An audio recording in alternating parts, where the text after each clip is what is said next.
Hello everyone. आज हम बात करते हैं आपका जो नेक्स्ट टॉपिक है कुपोषण जन्य व्याधियाँ, जिसमें आपकी पहली डिजीज सिलेबस में दे रखी है कार्श।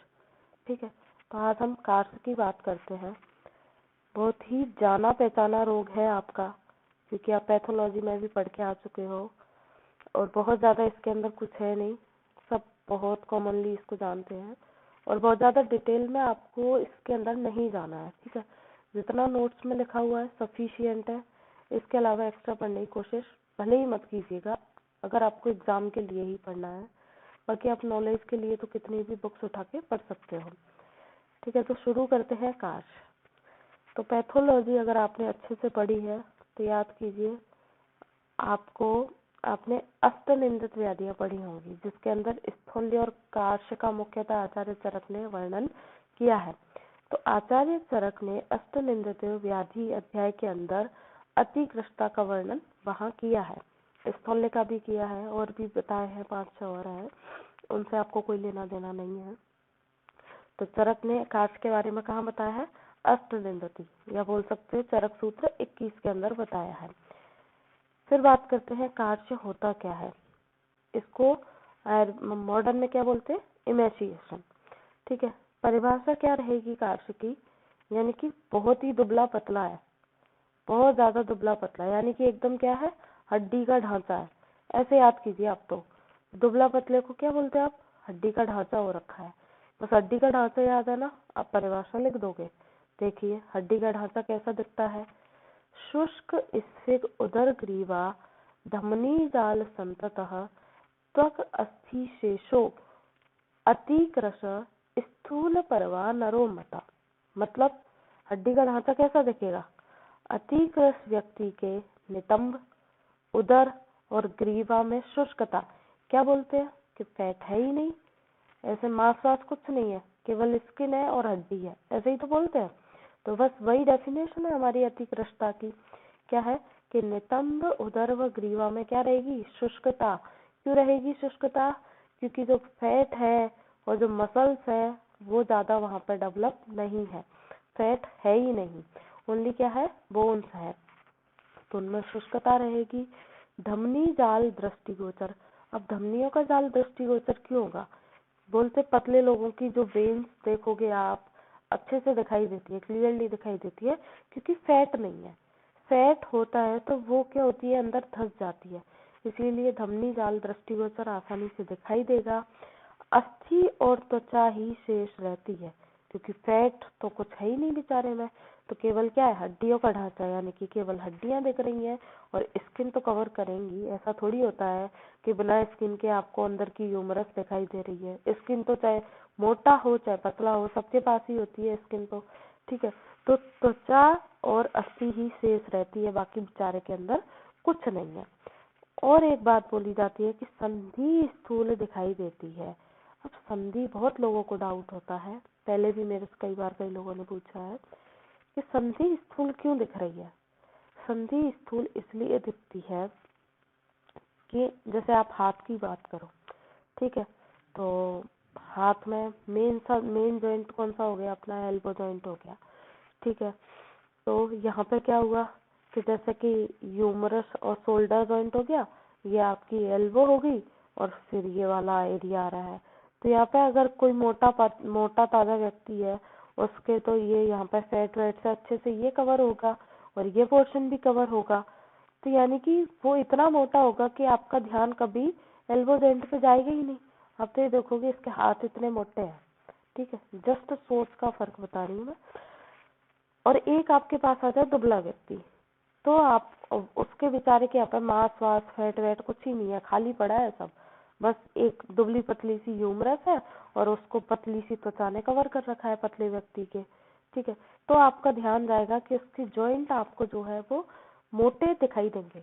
मोटे होते नहीं है, मोटे होते नहीं है, मोटे दिखाई देंगे। वो इसलिए दिखाई देंगे क्योंकि यहाँ पे कुछ मटेरियल है ही नहीं, इसलिए फोकस सारा कहाँ रहेगा?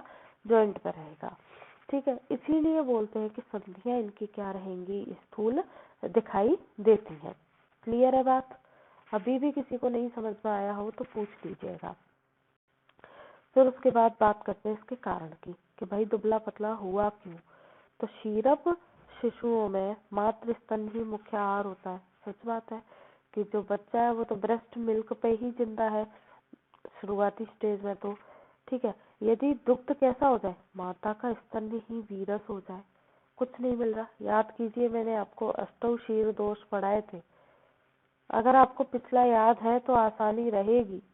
अष्टौ शीर दोष मैंने आपको पढ़ाए थे, तो मैं बताया था कि अगर दुग्ध विरस होता है तो शिशु क्रस हो जाता है।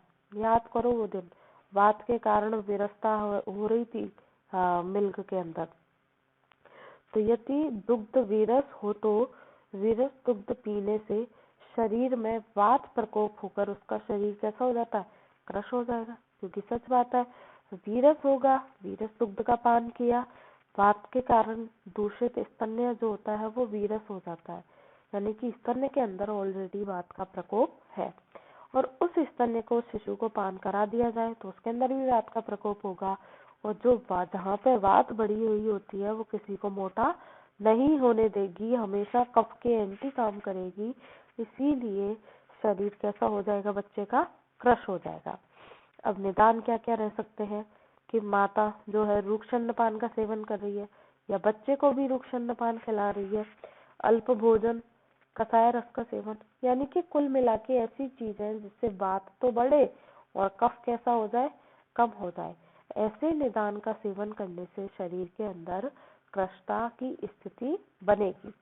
तो रुक्ष अन्नपान का सेवन, अल्प भोजन, कसाय रस का सेवन, या लंबे टाइम से क्या रहे, व्याधि से ग्रसित रहे। क्योंकि लंबे टाइम से व्याधि से ग्रसित रहेगा, व्याधि जीर्ण अवस्था में अगर पहुंच गई तो वहां पे क्या होगा, वात का प्रकोप हो जाएगा स्वाभाविक तौर पर। अति व्यायाम करने से क्या होगा, कफ कम हो जाएगा, वात बढ़ जाएगी। चिंता, सारे दिन टेंशन में रहेगा तो भी क्या रहता है, वात का प्रकोप हो जाएगा। वात दोष से दूषित स्तन्य का पान अगर बच्चे को कराया जाए तो भी क्या होगा, बच्चे के अंदर कृष्णता आ जाएगी। फिर उसके बाद है इसकी संप्राप्ति। संप्राप्ति में क्या है, निदान का सेवन किया, वही एक ही दोष कुपित होगा इसके अंदर। तो वात दोष दूषित हुआ, कुपित हुआ, वात प्रकुपित होकर जठराग्नि को विषम करेगी। और जब भी जठराग्नि विषम हो जाएगी, आहार का ढंग से पाचन नहीं होगा।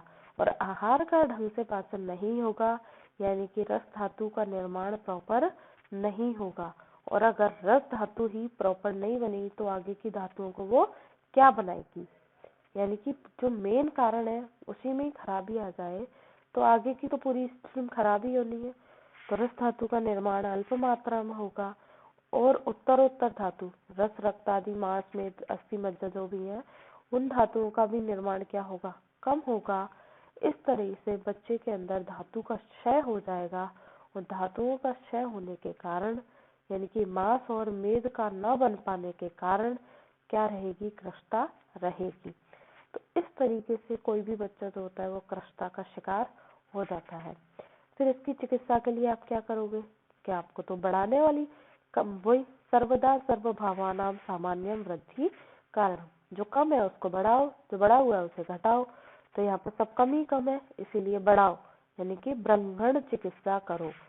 तो ब्रह्मण चिकित्सा के लिए आपको कैसा देना है, लघु और संतर्पक आहार देना है। लघु इसलिए कि जल्दी से डाइजेस्ट हो जाए, अच्छे से डाइजेस्ट हो और उसको वापस से भूख लगे, और संतर्पक जिससे उसके शरीर में बल आए। तो लघु और संतर्पक आहार देना है। दीपन पाचन द्रव्यों का प्रयोग करना है, क्योंकि जठराग्नि कैसी है, यहाँ पे विषम है। अगर अग्नि सम रहेगी तो धातुएं प्रॉपर बनेंगी, और धातुएं प्रॉपर बनेंगी तो कृष्णता का नाश हो जाएगा स्वाभाविक तौर पर। तो यहाँ पे दीपन पाचन द्रव्यों का आपको प्रयोग करना है। विदारी कर्णादि चूर्ण का प्रयोग आचार्यों ने बताया है। अश्वगंधा घृत जो होगा वो बल्य रहेगा, दीपन पाचन भी करेगा। और लाक्षादि तेल, जिससे क्या होता है, शरीर के अंदर बल बढ़ता है, वात का शमन होगा। लाक्षादि तेल के अभ्यंग से बल की वृद्धि होगी। तो लाक्षादि तेल का अभ्यंग करना है। अश्वगंधा घृत और विदारी कर्णादि चूर्ण, इन चूर्ण का प्रयोग करेंगे तो बच्चे की कृष्णता का क्या हो जाएगा, नाश हो जाएगा। तो एग्जाम में ये डिजीज कभी नहीं पूछी गई है, ना ही कभी पूछी जाएगी, लेकिन आपके सिलेबस में है तो पढ़ना तो है ही। तो इस तरीके से आप इस टॉपिक को पढ़ सकते हो, ठीक है। बाकी एग्जाम पॉइंट ऑफ व्यू से बिल्कुल भी इम्पोर्टेंट नहीं है, कभी नहीं पूछा जाएगा, क्योंकि और भी बहुत अच्छे अच्छे टॉपिक हैं जो एग्जाम में पूछे जाए। फिर भी आपको छोड़ना नहीं है, क्योंकि कभी भी पैटर्न चेंज होते रहते हैं, कुछ भी एग्जाम के अंदर पूछा जा सकता है, इसीलिए पढ़ना तो जरूरी है।